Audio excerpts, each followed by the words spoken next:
try to get it as tight as possible, which is something that means like the bass player needs to play very clear and clean and have a good bass.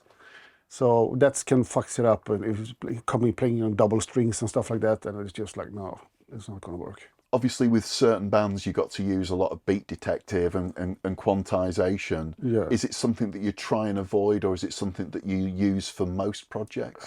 I try to avoid that, and if I do it, I never go 100%. It's just like very important that you keep some of the performance from the performer. And if everything is super tight, super synced, it's not going to be heavy.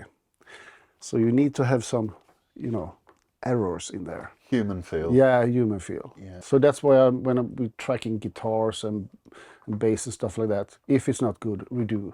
I never edit stuff like that.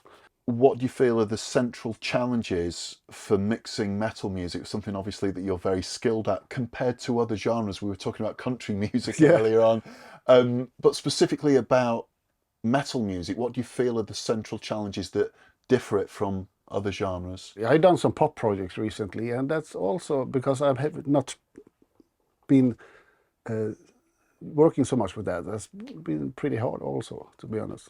In which way was the pop project hard, and how does that differ to a metal production? The playing is so differently, and there's so much air going on, and it's, you know, a blast beat is hard to get good. And that's also when I do mixing, I always try to use as much as possible of the acoustic drums, so you get some living feel in there also. So you don't just like remove the bass drum totally and just put a trigger in there that sounds like a typewriter. Again, with these challenges, we've got all of this information that you're talking about, and, you know, very fast performances and down-tuned guitars. Yeah. So we've got super low frequencies with super fast performances.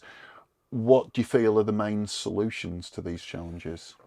I'm normally, it's like, I'm trying to get rid of bass in the rhythm guitars. And bass is bass. That's just like the bass have its own area. That's where it is, together with the bass drum.